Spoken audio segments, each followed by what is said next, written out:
Moving on, SIR మూడో దశకు రంగం సిద్ధమైంది.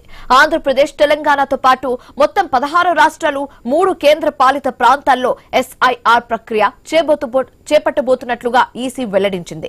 కర్ణాటక, మహారాష్ట్ర, అరుణాచల్ ప్రదేశ్, హర్యానా, జార్ఖండ్, మణిపూర్, మేఘాలయ, మిజోరం, నాగాలాండ్, ఒడిశా, పంజాబ్, సిక్కిం, ఉత్తరాఖండ్, త్రిపుర వంటి రాష్ట్రాలలో ఎస్ఐఆర్ చేపట్టబోతున్నారు. మూడో దశలో మొత్తం 3.94 లక్షలకు పైగా బూత్ స్థాయి అధికారులు పనిచేయబోతున్నట్లుగా ఈసీ తెలిపింది. డిసెంబర్ 23న త్రిపురలో ఈ దశ ఎస్ఐఆర్ ప్రక్రియ ముగియనుంది. అయితే రాజకీయ పార్టీలకు సహకరించాలని ఎన్నికల సంఘం విజ్ఞప్తి చేసింది. ఆంధ్రప్రదేశ్ లో జూన్ 5 నుంచి 14 వరకు సిబ్బందికి శిక్షణ ఇవ్వనున్నారు. జూన్ 15 నుంచి జూలై 14 వరకు ఇంటింటికి వెళ్లి ఓటర్ల వివరాలు సేకరించబోతున్నారు.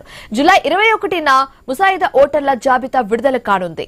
జూలై 21 నుంచి ఆగస్టు 20 వరకు అభ్యంతరాలు స్వీకరించబోతున్నారు. చివరిగా సెప్టెంబర్ 22న తుది ఓటర్ల జాబితా ప్రకటించబోతున్నారు. అదేవిధంగా తెలంగాణలో జూన్ 15 నుంచి 24 వరకు శిక్షణ కార్యక్రమాలు నిర్వహించబోతున్నారు. జూన్ 25 నుంచి జూలై 24 వరకు ఇంటింటి సర్వే చేపట్టబోతున్నారు. జూలై 31న ముసాయిదా జాబితా విడుదల చేసి అదే రోజు నుంచి సెప్టెంబర్ 28 వరకు అభ్యంతరాలను స్వీకరించబోతున్నారు. అక్టోబర్ 1న తుది ఓటర్ల జాబితా విడుదల కానుందని ఎన్నికల సంఘం ప్రకటించింది. ఎస్ఐఆర్ మూడో దశకు రంగం పూర్తిగా సిద్ధమైనట్లుగా తెలుస్తుంది. ఆంధ్రప్రదేశ్, తెలంగాణతో పాటు మొత్తం 16 రాష్ట్రాలు, 3 కేంద్ర పాలిత ప్రాంతాల్లో ఎస్ఐఆర్ ప్రక్రియ చేపట్టబోతున్నట్లుగా ఈసీ వెల్లడించింది. ఇదే అంశానికి సంబంధించి మరింత తాజా సమాచారం మా కరెస్పాండెంట్ ఏవై స్వామి అందిస్తారు. స్వామి, దేశంలో వైపు ఇప్పటికే అనేక రాష్ట్రాల్లో చేపట్టినటువంటి special intensive review voter list సవరణకు సంబంధించిన విషయంలో ఇప్పుడు తెలంగాణ, ఆంధ్రప్రదేశ్ లో నిర్వహించబోతున్నారు. తెలంగాణలో ఇది జూన్ 15 నుంచి మొదలవుతుంది. దీనికి సంబంధించి ఇప్పటికే కేంద్ర ఎన్నికల సంఘం అన్ని రాష్ట్రాలకు సంబంధించిన విషయంలో షెడ్యూల్ ని ఖరారు చేసింది. ఇందులో ఒకవైపు తెలంగాణలో జూన్ 25 నుంచి జూలై 24 వరకు కూడా ఈ ప్రక్రియ కొనసాగుతుంది. ఇటు రాజకీయ పార్టీలు, అదేవిధంగా అన్ని సంఘాలను కూడా భాగస్వాములు చేసి ఓటర్ లిస్టు ని ఒకవైపు వడపోయనున్నారు. దీనికి సంబంధించిన విషయంలో ఏప్రిల్ 1 నుంచి కూడా ఇది అమల్లోకి వస్తుంది. ప్రధానంగా పూర్తి స్థాయి సిద్ధమైన లిస్టు ఏప్రిల్ 1 నుంచి అమల్లోకి వస్తుంది. ప్రధానంగా చనిపోయిన వారు, డూప్లికేట్ ఓటర్లను కూడా తొలగిస్తారు.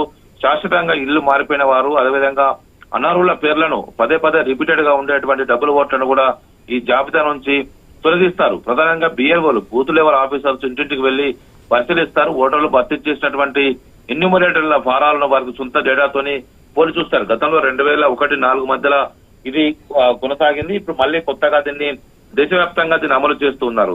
తెలంగాణలో ఉన్నటువంటి మొత్తం 3,39,20,000 పైగా ఉన్నటువంటి ఓటర్లను కూడా పూర్తిగా సరిపోల్చి చూస్తారు. చాలా మందికి హైదరాబాద్ లో రూరల్ లో ఓట్లు ఉంటున్నాయి. ఆంధ్రప్రదేశ్ లో, తెలంగాణలో ఓట్లు 2 చోట్ల ఉంటున్నాయి. 2 సందర్భాల్లో ఓట్లు వేస్తారు. ఇలా సందర్భంగా డబుల్ ఓట్లు ఉన్నటువంటి ఓటర్లన్నింటి కూడా తొలగించాలని చెప్పి చాలా మంది చూస్తున్నారు. హైదరాబాద్ లో తక్కువ శాతం ఓటింగ్ నమోదు కావడానికి ఇదే కారణం అని చెప్పేసి కూడా భావిస్తున్నారు. ఇటు ఆంధ్రప్రదేశ్ లో కూడా జూన్ 15 నుంచి ఎస్ఐఆర్ మొదలై జూలై 14 వరకు కూడా కొనసాగుతుంది. దీంతో పాటు దేశంలో ఉన్నటువంటి తెలంగాణ, ఆంధ్రప్రదేశ్ తో పాటు 16 రాష్ట్రాల్లో, 3 కేంద్ర పాలిత ప్రాంతాల్లో కూడా ఈ ఎస్ఐఆర్ ప్రక్రియ కొనసాగుతుంది. ఇటీవల ఎలక్షన్ ప్రక్రియ జరిగినటువంటి కేరళ, తమిళనాడు, అస్సాం, అదేవిధంగా పశ్చిమ బెంగాల్ లాంటి రాష్ట్రాల్లో ఎస్ఐఆర్ ప్రక్రియ అనేది కూడా కొంత రాజకీయంగా విమర్శలకు తావిచ్చింది.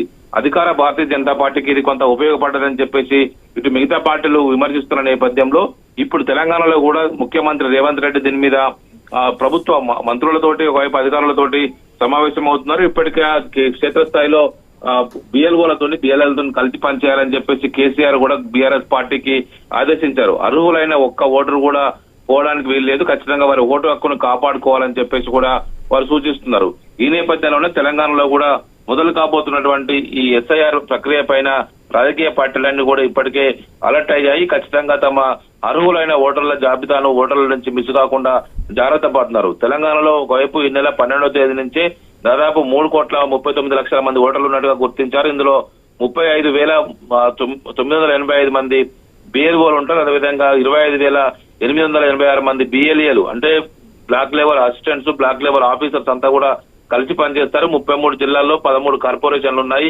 అదేవిధంగా 129 పట్టణాల్లో 12,700 69 మంది గ్రామ పంచాయతీల్లో ఈ పూర్తి స్థాయి ఓటర్ల సవరణ కార్యక్రమం చేయాలని చెప్పేసి కూడా ఒకవైపు ఎలక్షన్ కమిషన్ ఇప్పటికే దీనికి సంబంధించి ఏర్పాట్లు సుగమం చేసుకుంది.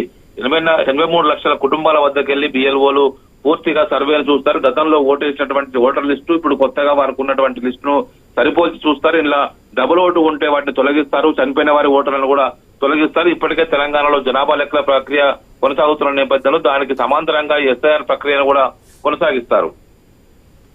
Right, thank you Swamy.